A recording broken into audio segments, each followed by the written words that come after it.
அனைவருக்கும் வணக்கம். Hello everyone. ரெஸ்டாரண்ட்டில் மட்டும் கிடைக்கிற மாதிரியான ஒரு காலிஃப்ளவர் கிரேவி நம்ம வீட்டில் இருக்க பொருட்களை வச்சு ரொம்ப ரொம்ப சுலபமாக சுவையாக செய்யலாம். அப்படியே நான்வெஜ் சுவையில் இருக்கும். கண்டிப்பாக ட்ரை பண்ணி பார்த்துட்டு எப்படி இருந்துச்சுன்னு கமெண்ட்டில் சொல்லுங்கள். இப்போ வீடியோக்குள்ளே போகலாம். இந்த ரெசிபி பண்ணுறதுக்கு முதல்ல கடாயில் ஒரு 2 டேபிள் ஸ்பூன் அளவு எண்ணெய் சேர்த்துக்கலாம். இப்போ இதில் 1/2 டேபிள் ஸ்பூன் அளவு சோம்பு சேர்த்து சோம்பு நல்லா பொரிய விட்டுடலாம். சோம்பு நல்லா பொரிஞ்சதுக்கு அப்புறமா 2 பெரிய வெங்காயம், கொஞ்சம் பெரிய சைஸில் இருக்கிற மாதிரி இருக்க வெங்காயத்தை ரஃப்பாக சாப் பண்ணி சேர்த்துட்டு இது கூடவே ஒரு பெரிய தக்காளியும் சேர்த்துக்கலாம். எல்லாமே ரஃப்பாக கட் பண்ணால் போதும், ஏன்னா நம்ம இதை அரைக்க போகிறோம். இப்போ இதுலேயே 1 டீஸ்பூன் இஞ்சி விழுது, 2 டீஸ்பூன் பூண்டு விழுது சேர்த்துருக்கேன். உங்ககிட்ட இஞ்சி பூண்டு விழுதாவே இருந்துச்சுன்னா நீங்கள் 1.5 டீஸ்பூன் அளவு இஞ்சி பூண்டு விழுது சேர்த்துக்கோங்க. பட் இந்த கிரேவிக்கு பூண்டோட ஃப்ளேவர் நிறையா இருக்கணுன்றதுனால நான் அந்த மாதிரி சேர்த்துருக்கேன்.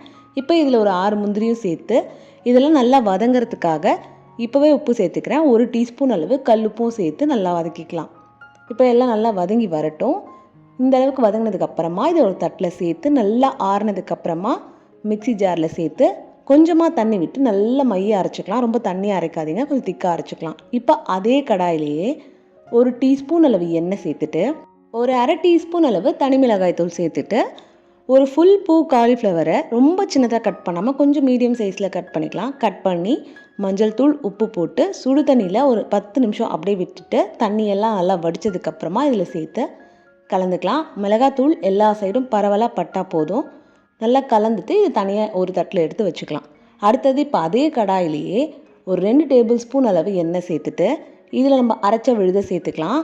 முதல்ல விழுதை மட்டும் சேர்த்துட்டு மிக்ஸி ஜாரில் கொஞ்சமாக தண்ணி சேர்த்து அலசி சேர்த்துக்கலாம். தண்ணி இப்போ ரொம்ப நிறைய சேர்க்க வேண்டாம். ஃபஸ்ட்டு எல்லாத்தையும் நல்லா மிக்ஸ் பண்ணிக்கலாம். மிக்ஸ் பண்ணிவிட்டு இந்த ஸ்டேஜில் ஒரு 1/4 டீஸ்பூன் மஞ்சள் தூள், 1 டீஸ்பூன் தனி மிளகாய் தூள், 1 டீஸ்பூன் காஷ்மீரி மிளகாய் தூள் சேர்த்து நல்லா கலந்துட்டு இந்த ஸ்டேஜில் உப்பு காரம்லாம் செக் பண்ணிக்கோங்க. இப்போ இது நல்லா கொதித்து வரட்டும். இப்போ இந்த அளவுக்கு கொதித்து வந்ததுக்கப்புறமா நம்ம ஆல்ரெடி வதக்கி வச்சுருக்க காலிஃப்ளவரை சேர்த்துட்டு நல்லா கலந்து கொடுத்துக்கலாம். இப்போ தண்ணி சேர்க்குறதுக்கு உங்களுக்கு எந்த மாதிரி வேணுமோ அந்த பதத்தில். இப்போ சப்போஸ் குழம்பு மாதிரி வேணும்னா ஒரு 2லேருந்து 3 டம்ளர் தண்ணி சேர்த்துக்கோங்க. இல்லை செமி கிரேவி மாதிரி வேணும்னா 1 டம்ளரே போதும். இல்லை ட்ரையாக வேணும்னா ஒரு 1/4 டம்ளர்லேருந்து 1/2 டம்ளர் சேர்த்துக்கணும்.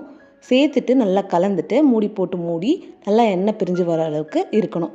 இப்போ நீங்கள் ட்ரையாக வேணும்னு நினச்சிங்கன்னா இடையில கிளறி கொடுத்துக்கோங்க, அடி பிடிக்காமல் இருக்க. மூடி போட்டு மூடி சிம்லேயே ஒரு 10 நிமிஷம் வச்சு எடுத்தோன்னா நல்லா எண்ணெய் பிரிஞ்சு வந்துடும். நான் செமி கிரேவி ஸ்டேஜில் எடுக்கிறேன். இப்போ கடைசியாக கை ஃபுல்லாக கொத்தமல்லி இலைகளை தூவிட்டு எடுத்து சர்வ் பண்ண வேண்டியதான். இந்த ரெசிபி உங்களுக்கு ரைஸ்க்கு மட்டும் இல்லை, சப்பாத்தி, பூரி எல்லாத்துக்குமே ரொம்பவே அட்டகாசமாக இருக்கும். நீங்களும் கண்டிப்பாக ட்ரை பண்ணி பார்த்துட்டு எப்படி இருந்துச்சுன்னு கமெண்ட்டில் சொல்லுங்கள். அப்படியே மறக்காமல் நம்ம சேனலையும் சப்ஸ்கிரைப் பண்ணிவிட்டு பக்கத்தில் இருக்க பெல் ஐக்கானையும் ப்ரெஸ் பண்ணிக்கோங்க. இந்த பதிவை பார்த்ததுக்கு நன்றி.